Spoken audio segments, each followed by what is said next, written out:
Title: The Alien Vampire Warned Me Not to Love Her, but I couldn't stop. The first time I saw her, the rain was falling in silvery sheets over the abandoned train station. She stood beneath a flickering light, her skin pale, almost luminous against the darkness, her eyes glinting a strange shade of violet. She wasn't like anyone I'd ever met, or anyone I thought could exist. The moment our eyes met, I felt an ache in my chest, a magnet pulling me toward her. "You shouldn't be here," she said softly, her voice like silk scraping over steel. It carried a weight, a warning I couldn't quite decipher. "Why?" I asked, shivering under the downpour, though it wasn't the cold that made me tremble. "Who are you?" "I'm not from here," she admitted, her fangs just peeking over her lower lip. My stomach clenched in disbelief, yet a thrill ran through me. Alien, vampire, dangerous. The very combination should have terrified me, and yet something in me didn't want to turn away. "I'm Kai," I said, stepping closer despite the thunder rolling overhead. "I don't care what you are. I want to know you." Her eyes flickered, a storm within them, as though she was fighting herself. "You shouldn't," she whispered. "I can't. I won't be safe for you. If you love me, it will destroy you." But every warning only drew me further in. Nights after that, I found myself wandering the city streets, hoping to catch another glimpse of her. And each night she was there, always distant, always luminous, always the impossible dream I couldn't touch. One evening, she finally let me come closer. We sat atop an abandoned rooftop, the city lights stretching beneath us like scattered stars. She didn't speak at first, only letting me sit beside her, close enough to feel the warmth of her breath in the night air. "I told you not to love me," she said eventually, her voice trembling just slightly. "I've lived for centuries, Kai. I've seen men fall for me, only to wither away. Your heart will burn if you stay too close." "I don't care," I said, my fingers brushing against hers. "I'm already too far gone." She laughed softly, a sound that was both eerie and beautiful. "You think this is love? This is obsession. You'll die if you cling to me." "I'd rather die trying than live without knowing you," I said firmly. Her violet eyes searched mine for a long, painful moment, as though she were reading the truth of my soul.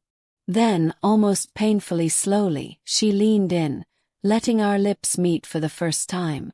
The shock of her cold touch sent shivers down my spine, yet it felt like home. My body screamed for her, and for a brief, fleeting moment, the warnings faded into nothing. But love, or whatever this was dangerous. That night, she revealed her secret in full.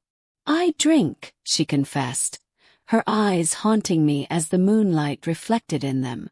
"Not just blood but memories. The more I care for someone, the more I take from them. It's how I survive. It's how I exist." I recoiled slightly. "So, being with me, could it?" "Yes," she whispered. "You could vanish into me. I warned you." I wanted to turn away, to run from the destruction she promised. But I couldn't. Every heartbeat seemed to call her name. Every shadow seemed to trace her form. Love, or whatever insane thing this was stronger than fear. Over the weeks we met in secret. She taught me things no human should know. How to move silently, how to sense emotions as colors, how to survive in the dark when the city slept.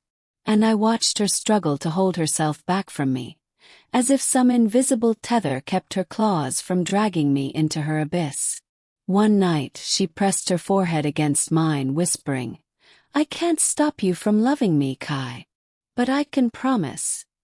You will never be the same." I gripped her hands tightly. "I don't want the same. I want you. That's all I've ever wanted." It was in that moment I realized something terrifying and beautiful. I would follow her anywhere, even into oblivion, even knowing that our love might consume me, body and soul. The following stormy evening, we were cornered by hunters, humans who had discovered her secret and sought to end it. I expected her to flee, to leave me behind, but instead she drew me close and whispered, "Stay with me no matter what happens." In a blur of movement, she fought with a speed I couldn't comprehend, her fangs bared and her claws slicing through the air. I stayed frozen, watching the lethal grace of her existence, loving her more than I could ever explain.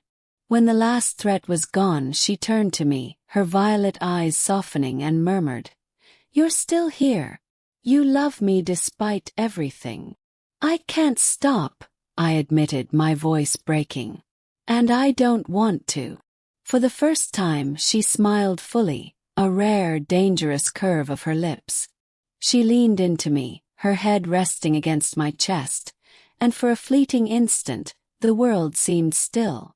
The warnings, the dangers, the centuries of loneliness, they all faded. "I warned you," she said quietly. "But perhaps you were meant to ignore me." And in that impossible moment, I knew I would follow her to the ends of the universe if I had to. Alien, vampire, danger incarnate.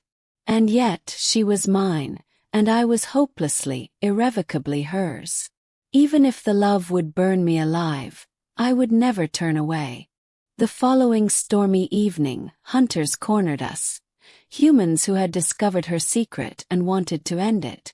I expected her to vanish, to leave me behind. But instead she pulled me close, her violet eyes locking with mine, and whispered, "Stay with me, no matter what happens." She moved like lightning, every motion precise, lethal. Fangs flashed, claws slicing through the night. I froze, heart hammering, watching her fight with impossible grace. Each strike reminded me how fragile I was, how dangerous loving her had become. When the last hunter fell, she returned to me, panting softly, her eyes softened. "You're still here," she murmured. "You love me, even knowing everything." "I can't stop," I admitted, my fingers gripping hers. "And I don't want to." For the first time she smiled fully, that rare curve of her lips, both beautiful and terrifying. She leaned against me, her warmth defying her alien nature, and I felt the weight of centuries in her touch. "I warned you," she said quietly, resting her head on my chest. "I never wanted this for you. But perhaps you were meant to ignore me." I pressed my forehead to hers. "I don't care about warnings. I care about you." In that fleeting moment, the world outside ceased to exist. The danger, the darkness, the centuries of loneliness, they all faded. Alien, vampire, dangerous beyond reckoning. And yet, here she was, and I was hopelessly, irrevocably hers. Even if loving her could destroy me, I would never turn away. I would follow her anywhere, into shadows, into storms, into eternity. And somehow I knew she would follow me too. Because love like this, terrifying and impossible, didn't ask for permission. It demanded everything.